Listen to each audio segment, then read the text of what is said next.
구약 시대로부터 신약 시대에 이르기까지 하나님께서는 이 세상에 수많은 선지자들을 보내주셨습니다.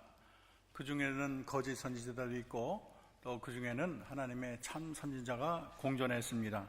우리는 엘리야와 바알과 아세라 850대 1로 하늘에서 불을 내려서 하나님이 승리를 주시고 엘리야에게, 그리고 바알과 아세라의 모든 선지자를 기드론 시내가에서 다 처치한 사건을 우리는 기억하고 있습니다. 정말로 이 수많은 거짓 선지자들은 아주 사람들이 듣기 좋은 그런 말로 또 이적과 기사로 사람들을 미혹해서 하나님의 백성들을 하나님으로부터 멀어지게 하고 많은 백성들을 죄악의 도시로 집어넣는 나쁜 일을 많이 행했습니다. 그리고 이러한 현상은 앞으로도 세상 말세까지 계속되게 될 것입니다. 예수님은 마가복음 13장 22절에 거짓 그리스도들과 거짓 선지자들이 일어나서 이적과 기사를 행하여 할 수만 있으면 택하신 자를 미혹하라 하리라. 너희는 상가라 내가 모든 일을 너희에게 미리 말하였노라. 앞으로 이러한 일이 왕왕 계속해서 일어날 것을 말씀해 주셨습니다. 이처럼 이 세상에는 수많은 거짓 선지자들이 일어나서 세상이 어둡고 혼탁하게 되지요. 그러나 하나님은 그 중에 엘리야나 예레미야나 다니엘이나 그리고 바울 또 베드로 요한 수많은 하나님의 참 선지자들을 보내주셔서 그들이 북극성처럼 빛나는 하나님의 말씀과 참 진리를 전하게 해주셔서 이 땅에 하나님의 뜻을 선포해 주셨습니다. 오늘 본문은 거짓 선지자 시드기야와 400명의 선지자 그리고 참 선지자인 미가의 대결을 아주 생생하게 기록하고 있습니다. 우리는 오늘 그 현장으로 가서 우리 하나님이 행하시는 그 놀라운 일을 기억하며 우리가 인생을 어떻게 살아야 되나 귀한 교훈을 받기를 원합니다. 북이스라엘은 악한 왕 아합이 다스리고 남유다는 선한 왕 여호사밧이 다스리고 있었습니다. 원래 북이스라엘과 이 남유다는 사이가 별로 좋지를 않았어요. 그리고 앙금이 많았습니다. 그런데 이들이 굉장히 돈독해졌는데 그것은 아합 왕의 딸을 이 여호사밧의 또 며느리로 삼아서 둘이 사돈이 된 것입니다. 어떻게 해서 이렇게 맺어졌는지 잘 알 수는 없지만 정력적인 결혼으로 이해할 수 있어요. 남유다와 북이스라엘이 협력을 이룬 것은 정말로 이 아람 국가가 정말 왕성해지고 그리고 아수르 군대가 점점 흥왕하기 때문에 아무래도 이러한 세력을 견제하기 위한 정치적인 이유가 아닌가 그렇게 생각할 수 있겠습니다. 여호사밧이 자신의 사돈의 나라 그리고 사마리아 아합 왕에게 갔을 때 아합은 바세바가 여호사밧과 그 시종에게를 굉장히 환영하고 양과 소를 많이 잡았습니다. 그리고 그때 얘기를 하기를 우리가 같이 길르앗 라못을 가서 우리가 그 땅을 우리가 쟁취합시다 권했어요. 그랬더니 여호사밧이 듣고 나와 당신은 다름이 없습니다. 내 백성은 당신의 백성과 다름이 없으니 우리 함께 가서 싸웁시다. 아주 흔쾌하게 그 제안에 동의를 했습니다. 왜 아합 왕이 길르앗 라못을 그렇게 치려고 했을까? 3년 전에 하나님께서는 아합에게 그 강대국 아람 왕을 아합의 손에 붙여줬어요. 그 자그만치 2번이나 대승을 거뒀어요. 그리고 아람 왕 베나닷을 제거할 수 있는 기회를 주셨는데 아니 그 순간 아합이 어리석게도 우쭐대는 마음으로 그 포로로 잡힌 베나닷을 풀어줬습니다. 목숨이 들은 베나닷은 우리 선조가 빼앗은 모든 성읍을 다 돌려주겠습니다. 아주 사탕마른 그런 감언 이설로 그 왕을 꼬셨어요. 그리고 다메섹에 아합 왕의 이름을 딴 이렇게 거리를 만들겠습니다. 그랬더니 아합 왕이 막 들떠서 그냥 그 사로잡은 베나닷을 자기 고국으로 보내는 그런 잘못을 저지르게 되었습니다. 3년이 지났지만 베나닷은 빼앗은 성읍을 하나도 돌려주지 않았어요. 그 대신에 복수의 칼을 갈구면서 다시 싸움의 일전을 기하고 있었습니다. 아합 왕의 분노가 폭발합니다. 다른 것은 다 차치하더라도 요단 동편에 위치한 길르앗 라못은 이 솔로몬 시대보다 전략적인 요충지로 굉장히 중요합니다. 그래서 이스라엘로서는 반드시 다시 찾아야 되는 성읍이에요. 그래서 아합은 전쟁을 불사하고 약속을 이행하지 않는 아람을 엄벌하고 그 땅을 찾을 것으로 다시 결의를 다집니다. 여호사밧은 전쟁 전에 그래도 여호와의 말씀이 어떤가를 좀 물어봅시다 제안을 하는 거예요. 그랬더니 선지자 400명이 즉흥적으로 모였습니다. 이 아합 왕이 소집한 선지자 400명은 궁중 선지자라고, 이들은 한결같이 왕과 결탁을 해서 왕에게 아부하고 좋은 말만 하는 그런 선지자들입니다. 이스라엘 왕 아합과 유다 왕 여호사밧이 왕좌에 앉아있고 이 모든 선지자가 있을 때 그들이 예언을 했어요. 그 중에 시드기야라는 예언자가 철로 뿔을 만들어 가지고 말하기를 여호와의 말씀이 왕이 이곳으로 아람 사람을 찔러 진멸하겠다고 말을 했습니다. 그렇게 말하는 거예요. 그랬더니 많은 선지자가 이구동성으로 길랄라못으로 올라가서서 승리는 당신의 것입니다. 하나님이 길랄라못을 왕에게 붙일 것입니다. 그렇게 이구동성으로 찬사를 보냈습니다. 하지만 여호사밧은 그 400명이 이렇게 이구동성으로 말하는 게 낌새가 좋지 않았어요. 그래서 다른 선지자는 없느냐 그렇게 물었습니다. 그랬더니 아합 왕은 미가야라는 선지자가 있는데 그 선지자는 나에 대해서 한 번도 길한 것, 상스러운 것은 얘기하지 않고 항상 나쁜 것만 얘기한다고 투덜거렸어요. 그래서 나는 그 선지자는 부르지 않습니다. 그랬더니 여호사밧이 왕이 선지자를 폄하하는 것을 좋지 않게 생각해서 그러지 말라고 만류를 합니다. 그래서 아합 왕은 어쩔 수 없이 그 미가야를 부르는 거예요. 그를 모시러 간 내시가 미가야를 모시면서 모든 선지자들이 좋게 말했으니까 당신도 좋게 말씀하라고 그렇게 권유를 합니다. 이때 미가야가 말을 하기를 여호와께서 살아계심을 두고 맹세하노니 여호와께서 내게 말씀하는 것 그것만을 내가 말하겠습니다. 그렇게 다시 다짐을 합니다. 미가야 선지자는 16절에서 한 예언을 하는데 우리 큰 목소리로 한번 읽어보겠습니다. 내가 보니 온 이스라엘이 목자 없는 양같이 산에 흩어졌는데 여호와의 말씀이 이 무리가 주인이 없으니 각각 평안히 자기들의 집으로 돌아갈 것이니라 하셨나이다. 여기 보는 목자 없는 양같이 이스라엘 백성이 흩어졌다는 얘기는 앞으로 이스라엘의 목자가 사라진다는 거예요. 그래서 아합이 전쟁에서 패배할 것을 가리키고 있는 것입니다. 이어서 미가야는 자신이 본 환상에 대해서 말을 하는데 그 내용이 대단한 거예요. 하늘나라에서 회의가 벌어지고 있어요. 이 성경에 보면 가끔 하늘나라에서 회의가 벌어집니다. 욥기 1장과 2장에 보면 천상회의를 벌이고 있는데 사탄과 대화하는 장면이 언급되어 있습니다. 그리고 시편 82편 1절을 보면 하나님은 신들의 모임 가운데 서시며 하나님은 그들 가운데서 재판하시느니라 그렇게 기록하고 있습니다.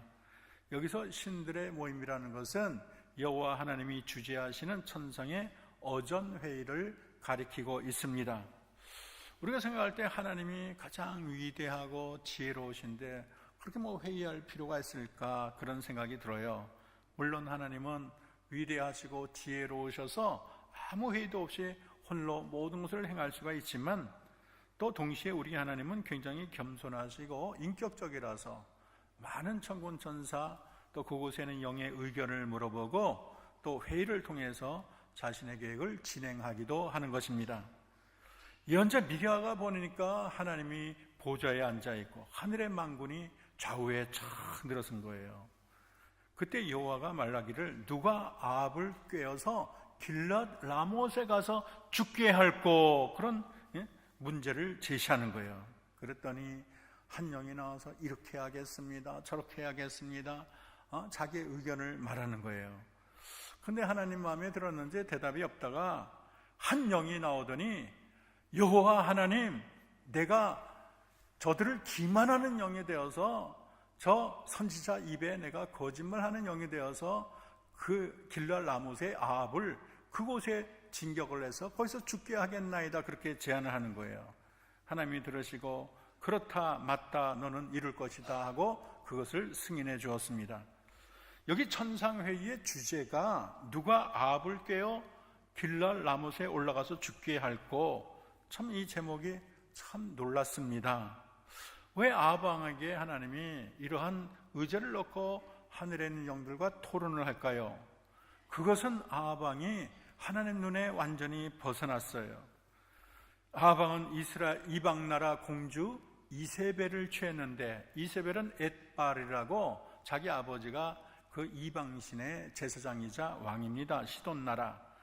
그래서 하나님을 믿는 이스라엘 백성을 자기가 믿는 바알과 아세라의 그냥 소굴로 완전히 만들어 버렸어요. 그러니까 하나님 마음이 얼마나 아프겠습니까? 자기 택한 백성을 우상의 소굴로 만들었기 때문에 하나님의 가슴을 쳐도 다 그 마음을 풀 수가 없어요. 하나님이 엘리야를 보내서 불을 떨어뜨리며 능력과 기사를 나타내는데도 회개할 기회를 주셨지만 돌이키지 않았습니다. 거기다가 얼마나 욕심이 많은지 그 옆에 있는 평범한 나봇이라는 사람의 포도원을 너무나 갖고 싶어서 그냥 그렇게 병에 걸릴 정도로 누워있는 거예요. 이세벨이, 그 악한 이세벨이가 왕이 채신 없이 이러고 있냐고 나한테 맡겨라 그러면서 그 나봇에게 그냥 억울한 누명을 씌워 죽게 만들고 그 포도원을 가로챘습니다. 그것을 본 하나님께서 더 진노하셔서 이 악한 아합을 죽이기로 결심한 것입니다. 저는 천상회의를 보면서 이런 생각을 했어요. 아합을 어떻게 하면 길랄 라못에 가서 죽게 할까? 하나님이 이렇게 맹세하면 그 사람의 인생은 끝나는구나. 하나님이 멸하기로 작정을 하시고 그렇게 회의까지 하게 되면 그 인생이 얼마나 비참할까? 아니, 그 인생을 구할 자가 온 우주에 누가 있을까? 하나님이 멸하기로 작정한 자는 하나님이 정하셨는데, 그 사람이 재산이 수백억이고 명성이 대단하고 일국의 왕인들, 그게 대단하겠어요? 참 세상에 가장 불쌍하고 참 많은 사람의 참 눈물을 자아내는 사람이 될 수밖에 없는 것입니다. 그런데 반대로 하나님께서 내가 너를 축복하리라, 내가 너를 영화롭게 하리라, 하나님이 그렇게 작정한 자는 얼마나 이 세상에서 행복한 자가 될까요? 요셉 같은 너, 다니엘 같은 너, 사도 바울 같은 너, 여러분의 각자를 놓고 하나님께서 내 사랑하는 아들과 딸을 내가 복줘야 되겠다, 내가 복주기로 결심했다, 저들을 어떻게 영화롭게 얘기할지 너희들이 의견을 제시하라, 그러면 아마 그 사람이 이 세상에서 최고로 행복한 자가 될 줄로 믿습니다. 여러분이 그러한 복과 은혜를 누리기를 소원합니다. 천상회의 소식을 전하는 미가의 말을 듣자 아합 왕과 400명의 선지자들은 아주 격분을 했어요. 왜냐하면 자기가 하나님의 뜻이라고 그렇게 강력하게 얘기하는데, 아니 시드기야가 자기가 천상회의를 봤다, 하나님이 거짓말의 영을 뒀다, 그 400명의 말이 다 거짓말이라는 거예요. 시드기야가 화딱지가 나서 미가의 뺨을 찰싹 때리는 거예요. 여러분, 절대 뺨을 때리지 말기 바랍니다. 여호와 영이 나를 떠나 어디로 가서 하나님이 내게 말씀하시느냐, 그렇게 말하는 거예요. 여호와 영은 내가 독점한 건데 어떻게 내 안에 영이 너한테 가서 딴소리를 하느냐, 그렇게 시비를 거는 거예요. 아마 자기 위신이 떨어지고 거짓말하는 선지자, 그런 누명을 쓰게 되니까 모독감을 느꼈던 것 같아요. 이때 미가야가 내가 골방에 들어가 숨는 그날에 보리라, 그렇게 말을 했어요. 이 말은 네가 숨게 될 거야. 전쟁의 패배에서 돌아오면 너는 도망가느라 정신이 없고 너는 큰 심판을 받게 될 거야. 그때 네 말이 거짓말하는 걸 알게 될 거지. 바로 이런 소리예요. 이스라엘 왕은 미가야를 옥에 가두고 내가 평안히 돌아올 때까지 고생의 떡, 고생의 물을 먹이라, 그렇게 명령합니다. 고생의 떡이라는 것은 간신히 목숨을 부지할 정도의 떡, 고생의 물이라는 간신히 목을 축일 만한 물만 주라는 거예요. 참 아합은 어리석은 왕입니다. 자기에게 좋은 예언을 하는 자는 최고로 여기고 자기에게 조금이라도 안 좋은 얘기하면은 아주 나쁜 사람으로 여겼어요. 하나님의 뜻에는 안중이 없어요. 그게 뭐 예언자가 그렇게 마음대로 하는 겁니까? 하나님이 시켜서 하는 건데, 이 예언이 하나님의 뜻을 말한다는 거, 그런 지식조차도 없어요. 그냥 자기 잘한다, 그냥 박수가 치면 그냥 최고예요. 자기가 좋아하는 선지자가 시드기야 같은 사람이에요. 권세를 상징하는 뿔을 만들어 가지고 퍼포먼스를 하면서 이렇게 하나님께서 당신을 밀어줄 것이고 당신은 승리할 것이고, 그냥 거기에 그냥 좋아서 어쩔 줄을 모르는 거예요. 아합은 예언이 하나님의 주권적인 역사라는 것조차도 모르는 사람이, 하나님의 참된 예언을 구하는 것이 아니라 자기 욕심을 채워질 예언을 찾고 있어요. 한마디로 그 사람은 신앙이 꽝입니다. 아합은 이미 자기 뜻을 정해놓고 선지자들 불러놓고 자기 뜻에 하나님의 뜻을 거기다 맞추고 있어요. 그리고 쉽게 말해서 그는 하나님의 복음을 자기 뜻으로 가지고 하나님의 복음을 만들어서 내가 복음을 전하는 사람이에요. 회개할 생각은 안 하고 하나님 말씀을 제대로 선포하는 미가야 탐만은 돌리고 있으니 얼마나 한심하고 어리석은 분입니까? 시드기야와 400 선지자들은 나라 왕실과 권력과 결탁한 궁정 선지자라고 했어요. 이들은 진짜를 흉내내는 가짜입니다. 진정한 하나님 나라를 대변하고 하나님의 마음을 솔직히 드러낼 그런 의사가 없어요. 근데 이 사람들이 다수를 차지해요. 그러니까 이들을 반대해서 말을 한다는 게 쉽지가 않습니다. 그랬다가는 몰락을 당하고 좁은 길을 걸어야 됩니다. 오늘 본문의 이 미가야는 당대에 참 의로운 선지자예요. 정말로 거짓 선지자는 호의호식하고 권력과 결탁하고 사회적으로 또 재정적으로 남부럽지 않은 생활을 해치고, 그리고 왕의 비유만 맞추면 모든 것이 다 해결됐어요. 그러나 아방에게 듣기 좋은 예언을 거부했습니다. 미가야는. 이 거짓 선지자는 아방 근처에 살면서 아방이 부르기만 하면 그냥 순식간에 모였어요. 그러나 참선지자 미가야는 누군가 불러서 한참 부르러 갈 정도로 먼 곳에 살았어요. 당시 선지자는 성막이나 성전 주변에 살았는데 참선지자들은 광야나 들판에서 살았어요. 거짓 선지자는 먹을 것이 풍부하고 모든 것이 넘쳐났지만 이들은 먹을 것이 없어요. 굶주리는 게 다반사야. 오직하면 하나님이 까마귀를 통해서 엘리야를 먹였겠어요. 특별히 어떤 사람이 공개하지 않으면 살 재간이 없어요. 아방 때 오바댜라는 사람은 선지자 100명을 숨겨서 먹였다고 성경은 기록하고 있습니다. 또 이 선지자들은 백성들의 죄악을 철저히 얘기하기 때문에 백성들에게 그렇게 인기가 없어요. 마침내 전쟁이 일어났습니다. 근데 출전한 이 아방이 미가의 그 예언이 마음에 걸렸든지, 아니 자기가 병사의 복장을 하고 나가요. 그리고 나를 도와주러 온 우군인 여호사밧에게 왕복을 입으라고 말을 합니다. 옛날에 충신들이 왕을 대신해서 왕복을 입고 나오는 경우가 있지요. 우리 조상 1대 조상이 신승겸, 여러분 다 기억하시기 바랍니다. 가실 때 제가 물어볼 거예요. 우리 신승겸, 내가 그 선조를 만나본 적은 없어요. 근데 그분이 왕을 대신해서 왕복을 입고 대신 활을 맞고 죽었다 그래요. 나는 그분을 생각하면 너무나 자랑스러워. 제가 37대 손이거든요. 얼마나 자랑스러운지 몰라요. 아니 그런데 이거는 손님을 데려다 놓고 자기가 왕복을 입어야지, 자기는 평복을 입고 자기를 도와주러 온 사람에게 왕복을 입히고 타깃이 죽게 만들고 자기만 살겠다고, 참 괘씸하기 짝이 없습니다. 정말 전쟁이 일어났는데 아람의 왕이 말하기를 지휘관 32명을 모아놓고 너희들은 군사들에게 신경 쓰지 마, 왕만 공격해, 왕만 잡아, 그렇게 명령한 거예요. 그랬더니 지금 이스라엘과 유다가 통합을 해서 전쟁을 벌이지만 왕복 입은 사람 한 사람밖에 없어. 누굽니까? 아합이에요? 여호사밧이에요? 여호사밧 하나예요. 그랬더니 전군이 그 한 사람을 찾겠다고 오니까 배견할 재간이 없어요. 여호사밧이 막 도망을 갑니다. 소리를 지릅니다. 근데 한참 쫓다 보니까 소리 지르는 거 보니까 아방이 아니야. 그래서 스톱을 했어. 가서 죽여도 할 말이 없는데 하나님이 극적으로 구해 주셨어요. 여러분, 하나님이 택한 사람은 죽을 위기에서도 건져주시는 줄로 믿습니다.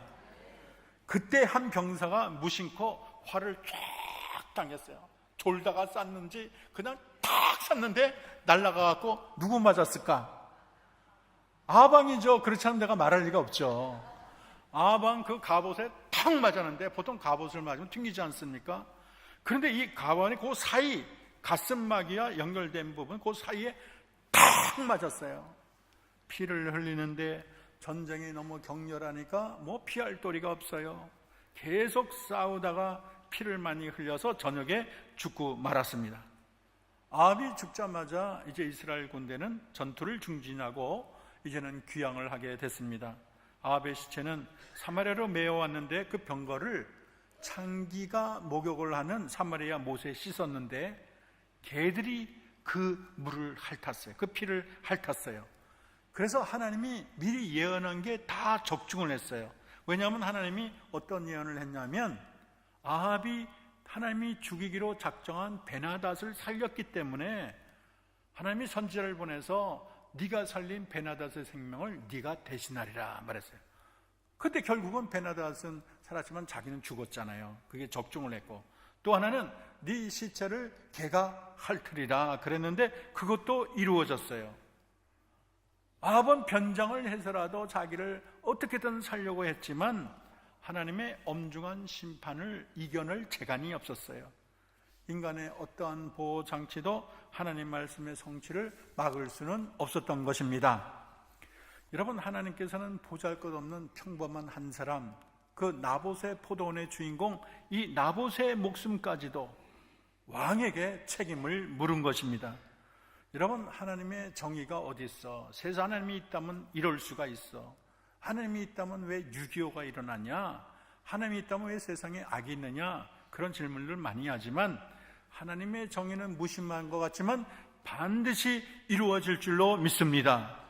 우연히 쏜 그 화살도 우연이 아니었어요. 그리고 우연히 병거를 씻은 연못도 알고 보면 우연이 아니야. 우연 같지만 하나님의 섭리를 다 이루는 하나님의 작정이었습니다. 이 세상에는 두 가지 길이 있어요. 하나는 시드기야의 길이 있고 하나는 미가야의 길이 있습니다. 거짓 선지자 시드기야의 길의 특징은 철저한 인간 중심이라는 거예요. 하나님께 사로잡혀 기도하고 음성을 듣는 사람이 아니고 왕과 백성이 들어야 할 말을 전하는 것도 아니고 그냥 왕이 듣고 싶은 말만 골라서 하는 것입니다. 이 시드기야는 하나님을 기쁘게 하는 것이 아니라 사람을 기쁘게 하는 데 최선을 다하고 있어요. 전쟁에서 그들이 듣고 싶은 것은 승리할 것입니다 이런 말은 아니에요. 그러니까 그냥 왕에게 승리한다고 거짓 영에 씌어서 왕의 찬사만 올리는 자였습니다. 그래서 거짓 선지자는 평온과 승리를 예언해요. 시드기야는 사람을 바라봅니다. 사람의 눈치만 바라봐요. 하나님의 뜻이나 계획 같은 것은 애초에 신경 쓰지 않아요. 그러나 참 선지자 미가야는 하나님을 바라보고요, 하나님의 눈치를 봅니다. 따라봅시다. 하나님의 눈치를 봅시다. 여러분에게 하시는 말씀이에요.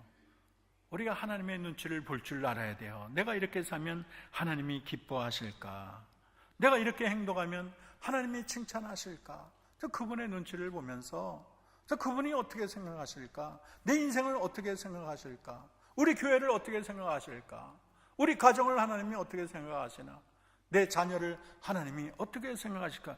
이런 시각이 중요한 것입니다. 여러분, 시드기야는 눈에 보이는 세속의 부귀영화, 삶의 평안과 안락이 가장 큰 목적이기 때문에 하나님은 눈이 없어요. 세속적인 목적이 인생에 답니다. 그러나 미가야는 아무리 현실이 어렵고 눈물 날지라도 이 세속의 담을 뛰어넘어 하나님의 영원한 뜻을 바라보는 자가 되는 것입니다. 여러분은 누구 편에 서기를 원하십니까? 여러분, 우리는 매 순간 선택의 기로에 있어요. 우리가 시드기야의 삶을 살 것인가?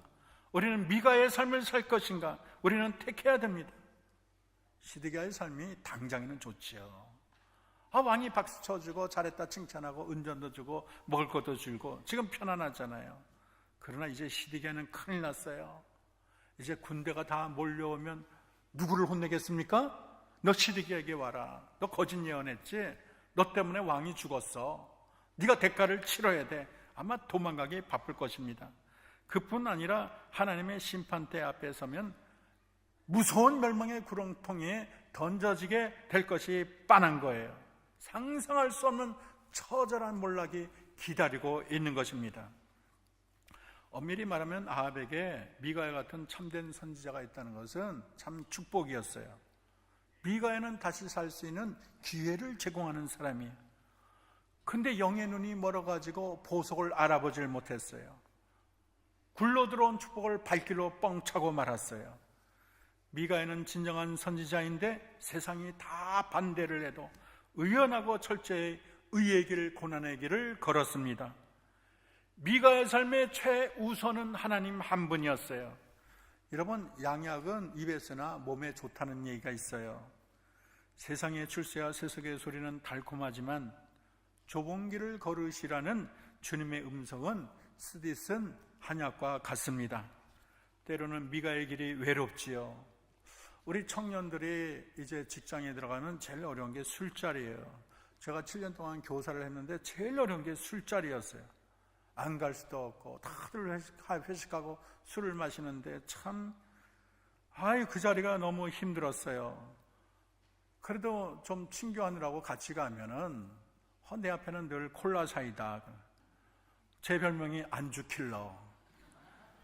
다들 얼큰하게 취했는데 나는 왜 이렇게 정신이 말똥말똥한지. 제 별명이 말똥갈이었어요. 그러다가 이 사람이 이제는 알아봐. 저 선생 데려왔다가 우리가 손해봐. 그러면서 4명이 딱 앉아있으면은 내 앞에 있는 사람 자기네끼리 사인하더니 싹 사라져. 그 외로움을 저는 얼마나 눈물로 지새운지 몰라요. 참 이런 거를 우리 크리스천들은 다 견디며 살아야 됩니다. 참 우리가 웬만한 자리에 오르면, 제가 아는 분이 공직에 높은 분이었어요. 그냥 마음만 먹으면 아파트도 얻을 수 있고 그냥 큰 수익이 있지만 누이 좋고 매부 좋고 좋은 일을 나는 진리를 사수한다고 다 거절을 했다는 거예요. 그러니까 이 진리의 외로운 길을 걷는 사람은 참 그 길이 편협해버리고 고통스러워 보일 때가 있어요. 미가야도 거짓말 한마디만 하면 편안히 살 수 있는데 진리를 고수하다가 감옥에 들어가고 말았어요. 여러분, 그러나 길게 보면 그것이 가장 보람된 길, 가장 진실한 길, 가장 생명의 길이 될 줄로 믿습니다. 오늘 우리의 신앙은 어떻습니까? 나는 귀에 듣기 좋은 소리만 따라갑니까? 아니면 나는 하나님의 뜻만 따라가고 있습니까? 우리는 쉴 새 없이 세상의 출세를 향해 무작정 달리기보다 가끔은 멈춰서서 하나님 앞에 내 자신을 놓고 내가 이렇게 살아도 좋은 것인가? 이렇게 살으면 나중에 하나님의 심판대에게 내가 칭찬을 받을 것인가? 내 삶의 방향이 제대로 되어 있나? 내 인생을 회고하는 것이 중요할 줄로 믿습니다. 엘리야는 갈멜산 기적에 앞서서 백성들에게 묻습니다. 누가 하나님이냐? 바알이냐 여호와냐? 너희가 어느 때까지 둘 사이에서 머뭇머뭇 거리겠느냐? 여러분은 누구의 목소리에 귀를 기울이고 계십니까? 여러분의 귀가 세상의 소리에 더 가까이 귀를 간절히 듣고 있습니까? 아니면 내 귀에 거슬리라도 참된 하나님의 말씀에 더욱 귀를 기울이고 있습니까? 우리가 어느 때까지 양자 사이에 기웃거리며 머뭇거리겠습니까? 여러분, 나의 안위가 우선일까요? 하나님의 영광이 우선일까요? 나의 명예가 우선입니까? 하나님의 이름이 높아지는 게 우선일까요? 여러분, 하나님의 원하는 삶을 살고자 하는 자는 주를 위한 수고나 주를 위한 고난이나 주를 위한 모든 불편을 거부하지 않을 줄로 믿습니다. 사도 바울은 디모데후서 3장 12절 우리 다 같이 큰 목소리로 봉독하겠습니다. 무릇 그리스도 예수 안에 경건하게 살고자 하는 자는 박해를 받으리라. 우리가 하나님 뜻대로 천성까지 이르려면 고난을 그냥 기쁨으로 감수할 줄 알아야 돼요. 그냥 좋은 것만 찾아다녀갖고는 천성에 이룰 수가 없어요. 베드로와 요한은 예수님을 죽인 공회에 서서 우리 다 같이 큰 목소리로 봉독하겠습니다. 하나님 앞에서 너희 말 듣는 것이 하나님 말씀 듣는 것보다 옳은가 판단하라. 우리는 보고 들은 것을 말하지 아니할 수 없다. 우리는 가끔은 우리는 또 우리 마음에 고집이 있어야 돼요. 세상이 뭐라 그래도 우리는 하나님만 붙잡아야 되고, 세상이 뭐라 그래도 우리는 주를 위한 열심으로 살아야 될 줄로 믿습니다. 여러분은 이 세상의 달콤한 소리보다 진리의 쓰디쓴 소리에 귀를 기울여야 될 줄로 믿습니다. 넓은 길이 주는 유혹보다 좁은 길이 주는 고난을 사랑하기를 소망합니다. 세상의 자랑이나 허영이나 욕심을 다 버리고 내게 주어진 십자가의 길을 묵묵히 걷기를 소원합니다. 내 몸이 사랑하는 편안과 안락과 쉼보다도 주님의 헌신에 뒤따르는 수고와 고난과 눈물을 더욱 사랑하기를 소원합니다. 이래봬도 내가 누군데 끝없이 나를 높이고 나를 광내려는 이 보잘것없는 알량한 자존심, 자기 의를 버리고 우리가 주님 앞에 엎드려 주님이 원하시는 끝없는 자기 부인 한없는 겸손의 길을 천국 가는 그때까지 걷기를 주님의 이름으로 소원합니다. 기도하겠습니다. 사랑하시는 하나님, 이 세상에는 시드기야 길과 미가야의 길이 있습니다. 이 시간 주를 예배하는 사랑하는 성도들, 세상의 달콤한 유혹과 안락과 평안만을 추구하는 시드기야의 길을 버리고 하나님을 의식하며 하나님이 원하시는 의와 진리의 길을 묵묵히 따르며 사람을 기쁘게 하기보다도 하나님을 기쁘게 하는 데 최선을 다하는 미가야의 길을 걷는 성도들이 다 되게 하옵소서. 예수님의 이름으로 기도합니다.